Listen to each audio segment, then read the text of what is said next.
would you like to speculate on the impact of the incoming uh, tariffs on Chinese product? We're all, basically it's almost like it's baked in with a new Trump administration.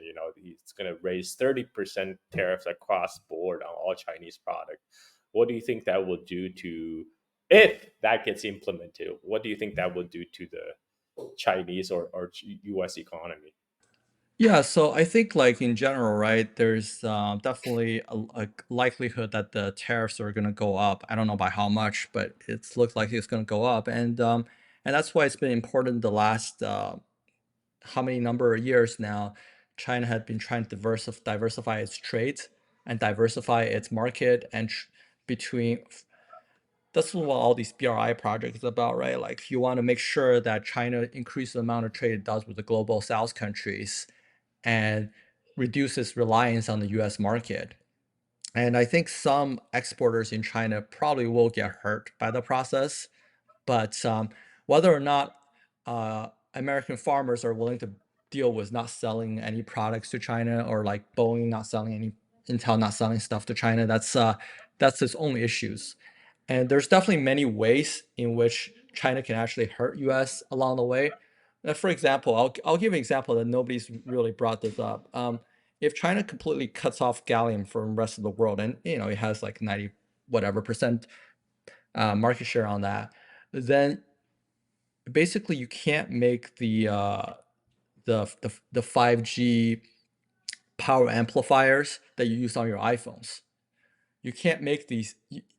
You cannot actually have phones without gallium in them at the moment. But So but iPhone is already made in China. The iPhone production line is in China. yeah, but it's also they're also like trying to shift away from China at the moment, and probably more importantly, they use the cheap Chinese electricity and the Chinese infrastructure and cheap Chinese labor, and then maybe like 10-20% of the value goes to the Chinese economy, right? The other 90% and all the profits are captured by Apple and various TSMC and various suppliers. So even though things are made in China, China is not really capturing a lot of that revenue. So like the trade surplus does not represent the amount of values that either China or America is gaining from this economic relationship. If you're like an American company that makes stuff in China and then sells in America at a much higher margin, like you're hiring a few Chinese workers, yeah, but like in the end you get all the profits, and then you get all the high market caps. The stock market your stock valuation does great because you make more money. So these are Yeah, the I things think that are going to be like affected, I think, from this, and I don't know what the exact effect will be. I think the main reason right now China allows Foxconn to maintain their production line for iPhone in China is job creation. It's to keep the employment numbers up, because they do still employ a lot of laborers. But there will come a time when, with the Chinese labor, Chinese wage continue to go up, and the Chinese labor force shrinking as a result of declining population. There will be a time when China doesn't need uh, companies like Foxconn anymore, that just simply act as a sponge to soak up all the less skilled labor. Yeah, I think like it's actually been pretty rough on Zhengzhou for the past year to be going without all the to have fewer iPhone exports coming out of there. But hopefully a lot of that workers, they get hired by the automotive industry that BYD is building has a major factory there, and hopefully they find a good footing from that. So I'd like to now switch to talk about Chinese EVs. There's a so like I'm in Indonesia. I'm seeing more and more EVs on the road in Bali. Before I told you I saw mostly Wulin mini EV cars. But recently, my wife, when picking up our kid from school, she saw a BYD seal. So we find out there is actually a BYD sales center in Bali. I'm personally waiting for BYD to bring their latest product brand Seagull to Indonesia. That's very affordable. I think it makes great sense for the Indonesian market. Um, Unfortunately, it's going to be a little bit more expensive than what's it selling in China. I noticed, like, I don't know if it's because tariffs or what. Any Chinese EV that came to Indonesia, like for example BYD, they're usually selling about 75% higher than what it's selling in China. But I would still buy it. I would still buy it. But I'm just waiting for that to happen. But I like to hear from you about the latest development in the Chinese EV market. Yeah, so I think the interesting thing, Paul, for good news for you is they're building they're going to be building a factory in Indonesia, and what we've seen from Thailand is as soon as a factory opens in that country, the price comes down. Like BYD does major discounts. So if you want to get a good deal in Indonesia, and you're gonna wait until the day that factory opens, and then everything's gonna get like 20% cheaper or something like that. And what we've seen is BYD right now for the past few months has such a huge surge in orders as people shift from driving the foreign branded petrol cars to EVs basically. And this has been such a huge ramp up that they really haven't even had enough cars produced for the export market as much. But they're still trying to uh, do major expansion. I think more for next year. Um, like in the case of Indonesia, they just started selling there, and I think like 2 months in, they were already selling 3,000 EVs a month, and that is basically the number of EVs they sell in Europe. So just to give you an idea of how much more important the Southeast Asian market is over some of these Western market that have their established brand already. And there's a lot of potential because in Southeast Asia, it's traditionally Japanese brands has dominated. You go see on the road, you see Toyotas, you see Suzuki, you see you don't even see Suzuki car in US anymore. But here you see Toyotas, you see Suzuki, yeah, you see Honda. So I think as long as BYT can come up with a product, it makes economic sense, which is what they're great at, is delivering a superior product at affordable price. I think there's a great potential for that to take off. Of course, they also have to build the infrastructure, but China is already doing that with Belt and Road Initiative. Like there's China already built a power plant in north of Bali. So I'm pretty excited. I'm waiting. I'm saving money right now for my next BYD. Yeah, so I think the thing is when BYD builds a factory in country, it normally comes with some kind of condition, which is being involved in building up the country's electrification infrastructure. So I think BYD will spend some money to just build up the charging infrastructure all around Indonesia, especially places where it has opened up stores, obviously, and it's going to be opening up a lot more stores because Indonesia is like a really growing market, and there's a lot of demand for the kind of cars that they'll be selling, especially in big cities. If you're just like in Jakarta, if you're stuck in traffic, if you're driving an EV, you're barely using up any electricity, where if you have a petrol car, you're just like wasting gas right there, right? So there so I think like in general, over the next couple of years, you are really going to see like the Chinese brands in the Southeast Asian market really grow as they put more models out there that are affordable, that are going to be even cheaper than the Japanese brands, but are just much better. Like if you just take a look at the Nissan car, the interior of a Nissan car and the BYD car, one has big screens that has all these safety features that can drive itself and that you can talk to and then it does stuff. The other one is just whatever. It's the same. You could have driven that car like 20 years ago.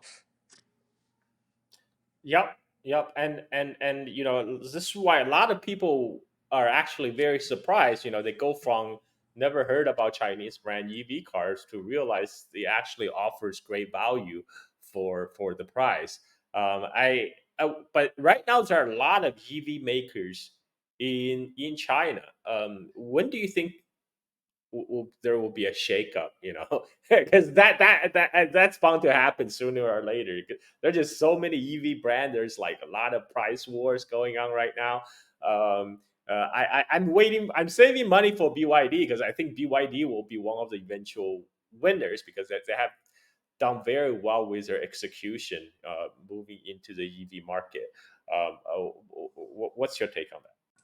So I think most people, like pretty much everyone, would say that BYD will be one of the survivors out of this because they have some unique battery technology and they have vertical integration, and their cost advantage over the market is just pretty great.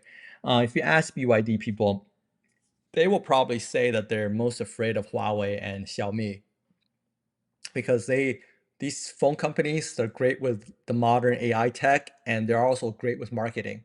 And they're just like the Xiaomi car is amazing, right? Like everyone can see that thing's amazing.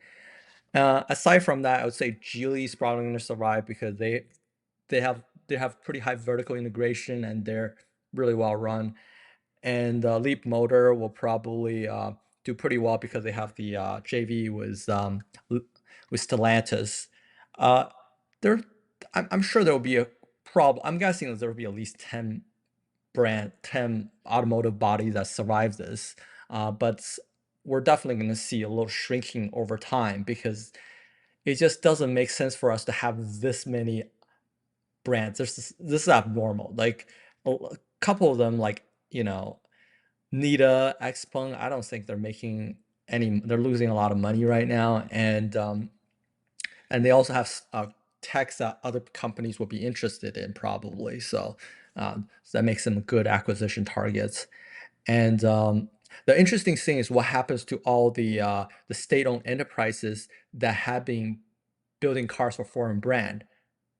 And you see that SAIC, um, GAC, and FAW, right? Like especially SAIC is like the most obvious one. You can see the GM sales drop like 80% year on year, like some of these months, and Volkswagen is dropping, and it's just disastrous on their production and sales numbers.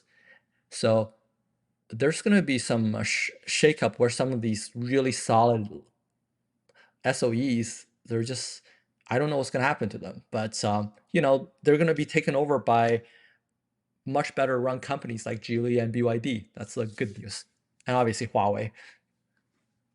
What about Tesla? Their Shanghai Gigafactory is one of the one of the reasons Tesla turned profitable. Uh, but do you think Tesla will be able to compete in the Chinese market? So people ask me about why Tesla is still selling relatively well in China, and I tell them like, EVs is a growing market. Tesla has, strong brand. If you see how many vehicles that Volkswagen is still selling in China, there's no reason like Tesla can't sell just due to Musk's popularity in China and things like that. And we'll see how that Musk angle works in the Trump administration because I feel like there's at least some squeezing going on there. But longer term, I do think Tesla does have a lot of issues for competitiveness because Musk himself is not really focused on the Tesla stuff as much, and and you can see like when we talk about America being a country of PPTs and promotion, like there is no bigger hype machine than Elon Musk. The guy has managed to sell himself as like he'll basically there was an article recently where Robin Zhang of CATL basically said that, oh, okay, Musk doesn't know anything about battery chemistry. Basically, like, he has all these high expectations, but yeah, he doesn't know about anything about battery chemistry. So so, there's a lot of that going on where Tesla did a lot of great things, but it also started working on this stuff a lot earlier than the Chinese companies. And now the Chinese companies are moving like much faster than Tesla. So longer term, there's going to be issues with Tesla's performances in China. Yeah, I think in the intermediate term they'll probably be okay. They can coast under brand recognition for a while. I mean, I would say I would argue the same for Apple. I mean, what's the as a long term iPhone user, now I have switched to Xiaomi, and I don't see any reason to go back. But Apple still have that brand recognition. Like so, I think they will still limp on for foreseeable future. At least Yeah. if not in China, at least in US. Oh yeah. I mean, like, the thing about these OEMs is that they have their own ecosystem, and once you buy the product, it's kind of hard to get out of their ecosystem, right? And that's something that Apple uses to keep hold of its customer base. But if you look at the Apple sales in this past year, there's clearly a decline going on as Huawei is obviously doing better, and Xiaomi is producing better higher end phones, and that's clearly eating into like Apple's brand and market share in China. I mean, because Apple hasn't come out, iPhone hasn't really come out with any new innovation in like in a while now. I mean, like when iPhone first came out, it was like, wow, this is kind of this is kind of new. This is going to revolutionize the cell phone iPhone the phone market. But now with each new brand of iPhone coming out, it's just higher price. You're not really getting more bang for the buck. I remember going to Palo Alto last year, and I tried to go to the like different tech campuses. Went to Google's, I tried to go to the Apple one to see, and they're so secretive about their campus. They have like a offsite like a visitor center where that's the only place you can go because apparently the technology they're doing is so secretive that that even employers can't bring their friends or family members to the campus. And I'm like, Wow. what are you guys even developing that's worth this? I haven't seen any new innovation that you need to be this secretive about, right? Well, Like I think you try to develop a car, but you failed in it. But Xiaomi was able to do it. I think for the last few minutes, I want to get your take on the U.S. Chip Act and the U.S. attempt to bring to onshore semiconductor manufacturing. How what's your take? What's your take on the current status of U.S. indigenization of chip production? Yeah, so I think like in general, it makes a lot of sense to try to localize production of semiconductor if you see it as a national security interest, right?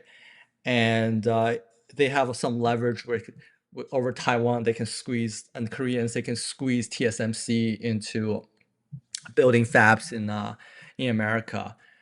Uh, but as we've seen in like when you bring TSMC to America, your homegrown national champion Intel can't compete against them, and it's basically dying off. And you know, if America just let TSMC sell freely to China, SMIC would not be involved in the advanced chip production because it can't compete against TSMC. And the only reason SMIC is around is because all these like chip firms doing AI chips and Huawei got entity listed, so they can't get their stuff made at TSMC anymore. So America, as long as it allows TSMC chips to work with American chip designers, and there's no reason why they wouldn't, because that's where all the companies like Nvidia is making all their money from. Then there's just no way these guys are gonna go for an inferior product in Intel.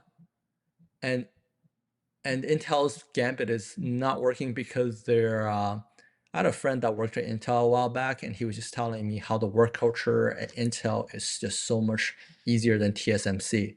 They're just goofing off all day, in his word. So when you have that kind of work-life balance in TSMC versus Intel, eh, it's just not going to work out.